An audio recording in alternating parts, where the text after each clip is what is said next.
Assalamualaikum warahmatullahi wabarakatuh. Waalaikumsalam warahmatullahi Halo wabarakatuh. sahabat Kempis semuanya. Perkenalkan, nama saya Miftahul Muhaimin sebagai pembawa acara pada podcast pada kali ini. Kali ini kita akan membahas tema mengenai KKN Nusantara, moderasi beragama yang dilakukan di Papua dengan narasumber istimewa kita. Perkenalkan, Mas Yanwar Pratama. Ya, Selamat datang Mas Yanwar Pratama. Ini adalah podcast yang kedua kita karena sebelumnya sudah ada. Sebelumnya kita sharing-sharing dulu ya. Pertama itu apa sih KKN itu? Karena kan kita hanya mengenal namanya saja, tapi tujuannya, gambaran umumnya itu bagaimana sih Mas KKN? oke. Halo semuanya, sahabat-sahabat GMP dimanapun berada. Kenalin, saya Yanur Pratama, mahasiswa Angkatan 19 dari Manajemen Pendidikan Islam. Untuk pembahasan pertama ya, KKN itu apa? Sebenarnya KKN kan itu kuliah kerja nyata gitu, bagian dari instansi LP2M kita, Wali Songo Semarang, dimana kalau kita lihat variatif programnya itu lumayan banyak, dan salah satunya yang terbaru dan penyelenggaranya langsung dari Kementerian Agama Republik Indonesia. Jadi ini pertama kalinya juga hampir diikuti 54 kampus PTKN, bukan hanya tentang yang keislaman, tapi ada juga yang Kristen atau yang lain begitu. Dan ini tempatnya dan pertama kalinya juga di Papua, paling ujung di Indonesia begitu. Jadi KKN itu secara garis besar adalah program kuliah kerja nyata, bagian dari SKS mahasiswa, dan itu dilakukan secara berkelompok begitu. Dan banyak juga cara teknis untuk perbedaan dari KKN-KKN yang ada di Wali Songo Semarang itu sendiri. Nah, pertanyaan selanjutnya ya Mas, untuk mengikuti KKN sendiri itu ada minimal semesternya nggak? Apa ada minimal IPK berapa gitu Mas? Ya, ada pastinya. Karena saya sendiri aja mengikuti KKN Kolaborasi Nusantara Moderasi Beragama ini, untuk tema utama itu di Papua, itu mengikuti di transisi semester 6. Semester 6 sampai semester 7 gitu. Dan sampai di Semarang lanjut di semester 7. Jadi pertengahan-pertengahan begitu. Yang pasti di situ harus mengikuti syarat-syaratnya sesuai ketentuan yang ada begitu dari macam-macam seleksi. Baik, untuk selanjutnya ya, apakah ada persyaratan tertentu untuk bisa mengikuti KKN Nusantara di Papua ini? Ya, untuk persyaratannya ini cukup berbeda juga dengan macam-macam program KKN yang ada di Wali Songo ya.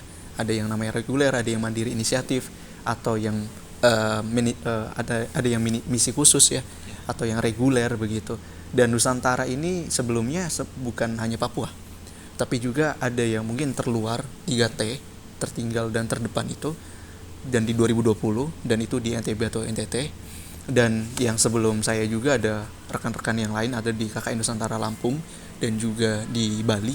Dan ini yang mungkin paling jauh, dan saya sendiri cukup bangga kenapa menjadi mahasiswa Wali Songo Semarang pertama kalinya yang dikirim langsung ke Papua, dan itu cukup menarik begitu. Lalu syarat-syaratnya itu apa aja? Lumayan banyak gitu untuk saya pribadi ya.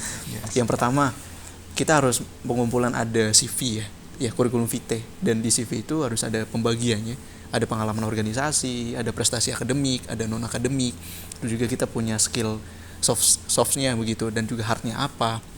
Bukan hanya itu teman-teman semua, terus juga kita ada syarat-syarat khusus yang lain. Kita ada pengerjaan submit esai atau opini tentang moderasi beragama di Indonesia. Terus juga ada publikasi karya, entah kita pernah cetak buku, lomba esai, debat, atau yang penting di situ ada karya ilmiah yang pernah kita tulis begitu ke halaman apapun. Dan ini sangat-sangat tertantang begitu untuk saya pribadi, dan alasan syarat-syarat yang lain lumayan banyak. Untuk syarat dari keluarga sendiri, perizinan secara kesehatan, medical check up begitu, lumayan banyak. Banyak sekali ya Mas. Berarti Mas ini sudah mengikuti berbagai organisasi di wilayah kampus maupun luar kampus, dan juga banyak prestasi yang sudah disumbangkan ke kampus ya. Sangat luar biasa sekali. Untuk selanjutnya, apakah biaya KKN-nya itu tadi dari individual mahasiswa sendiri apa dari kampus ada dana sendiri, Mas? Ya, sesuai dengan sosialisasi di awal ya. Ya. Jadi macam-macam program KKN tentu ini didukung juga dengan biaya dari kampus, tapi ada yang beda di sini.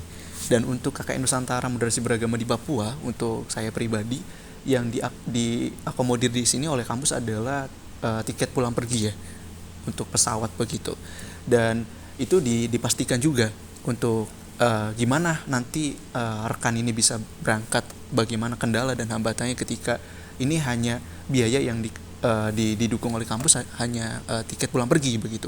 Karena mengingatkan untuk wilayah timur atau khususnya di Papua untuk biaya makan, hidup atau yang lain atau living cost itu lumayan tinggi ya. Jadi di situ ada kesepakatan. Kesepakatan itu dilakuin setelah seleksi berkas. Seleksi berkas selesai, terus di situ ada seleksi wawancara begitu. Wawancara lumayan panjang untuk memastikan ini peserta layak untuk dikirim atau tidak begitu. Baik, Mas.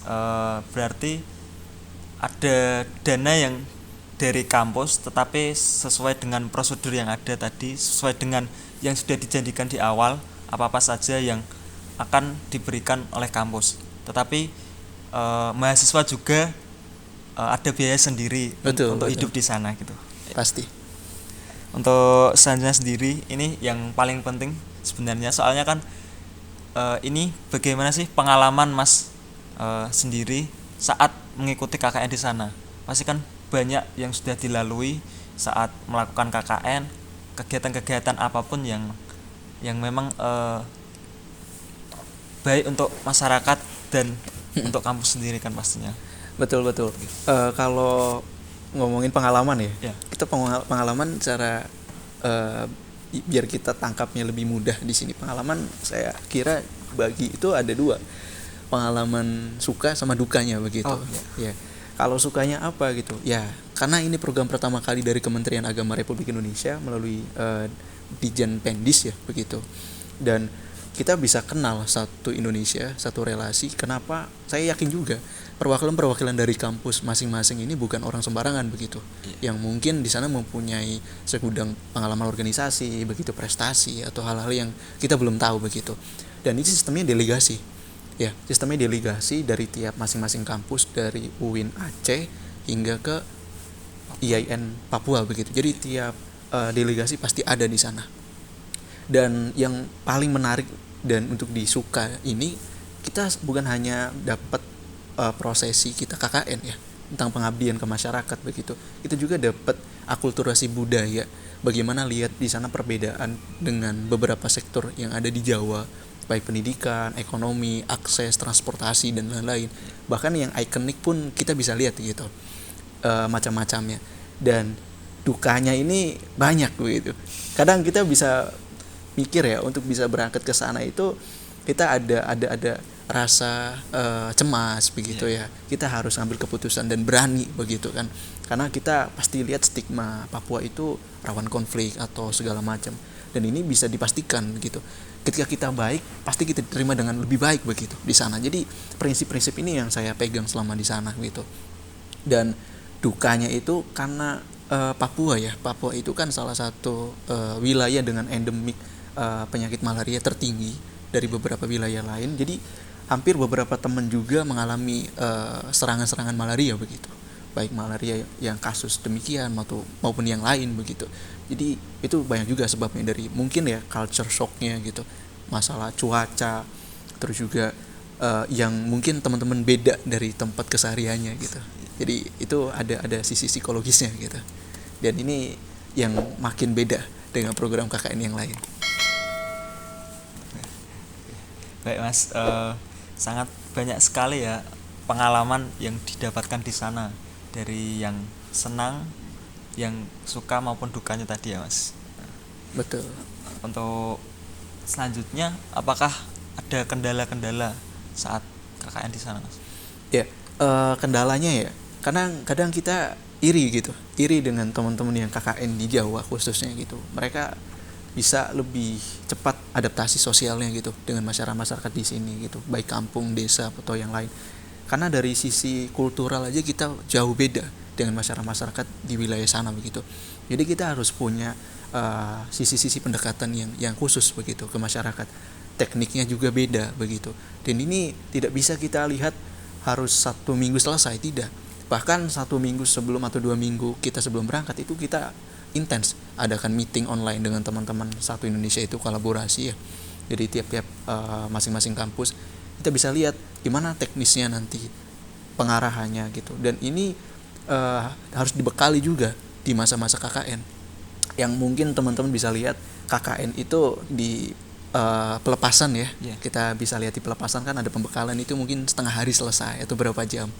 Nah di sana beda, kita pembekalan KKN itu Mas Mimin itu hampir 3 hari berturut-turut. Itu pembekalan KKN aja, mulai dari pagi sampai malam. Jadi betul-betul itu narasumber, materi apapun itu dikasih dari Polda ya, dari Pangdamnya atau dari antropologi budaya di wilayah sananya begitu. Jadi memberikan akses gitu.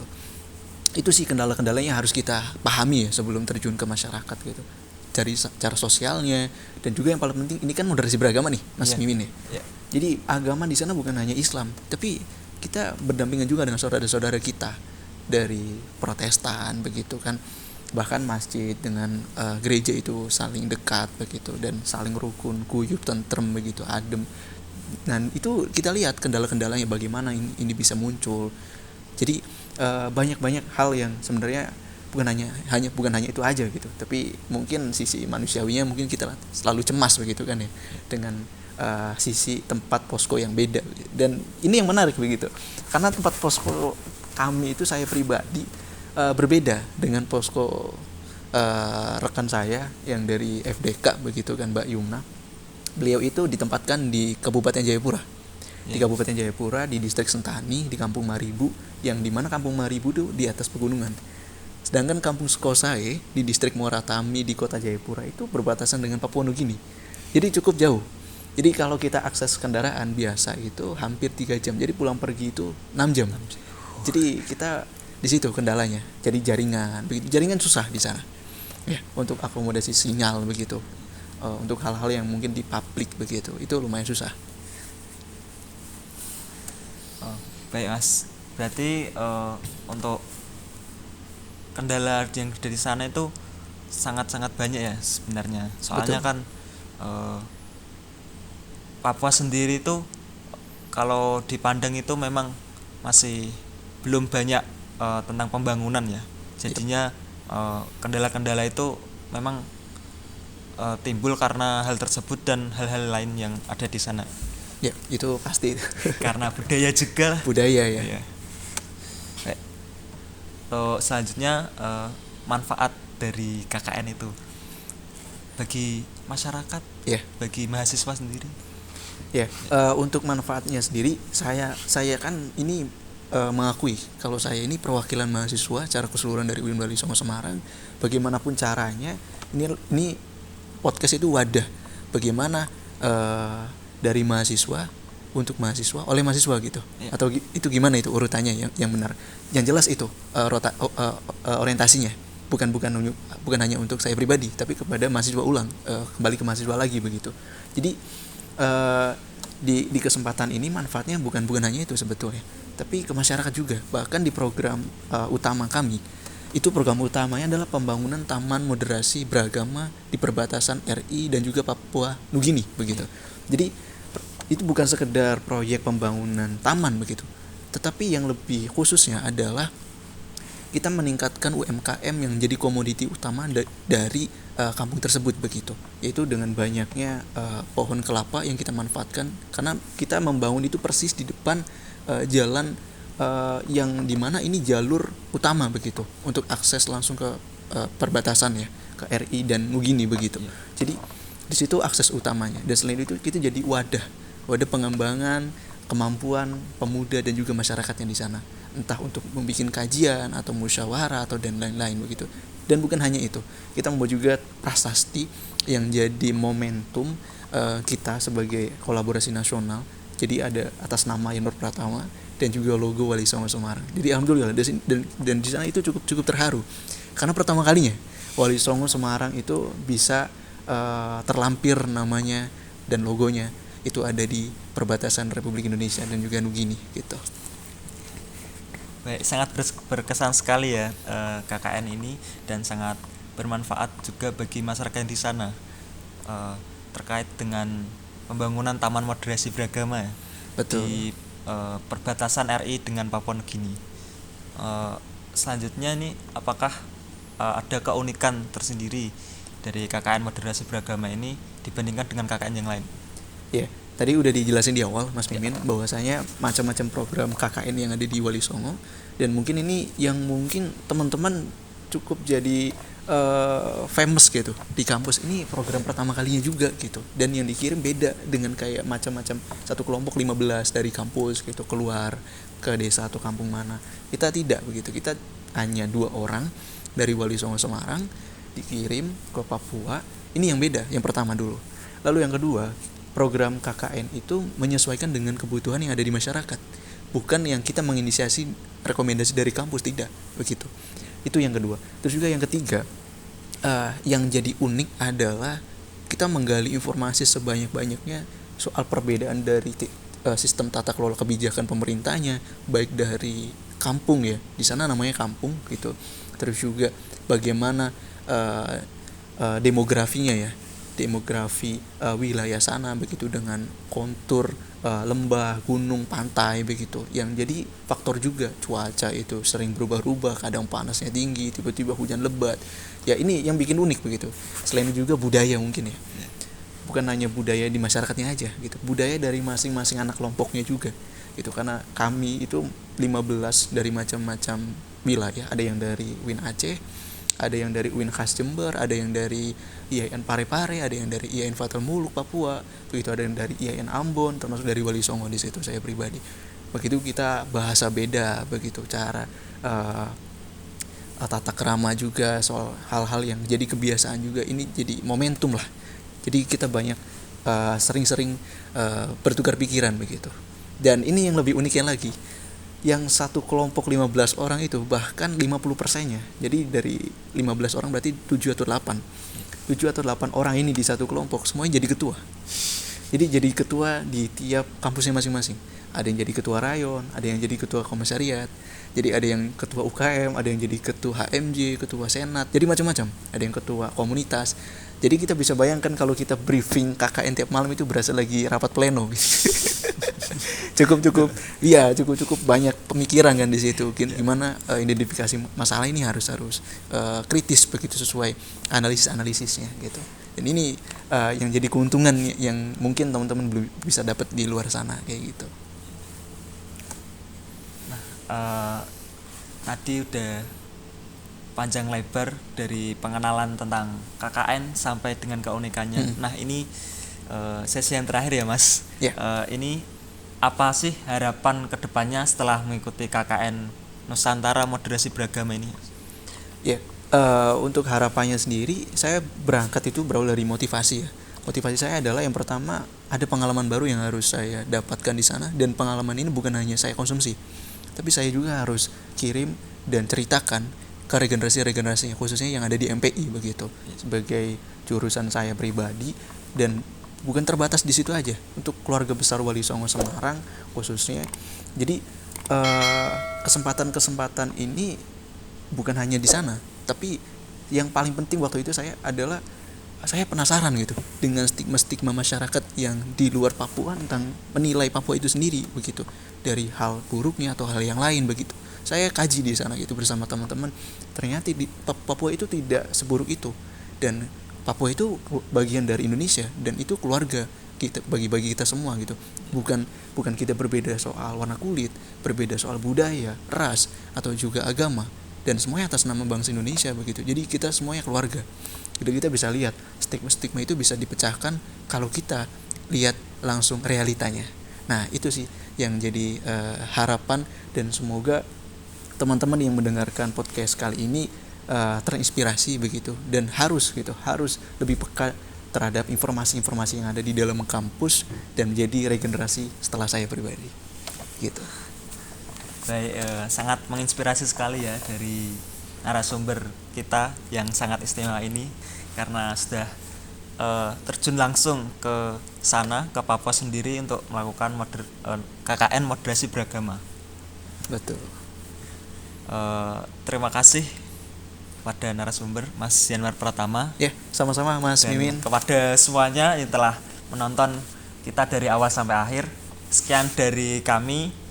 Kami mohon maaf jika ada salah yang disengaja maupun tidak. Kurang lebihnya mohon maaf. Wassalamualaikum warahmatullahi wabarakatuh. Waalaikumsalam warahmatullahi wabarakatuh.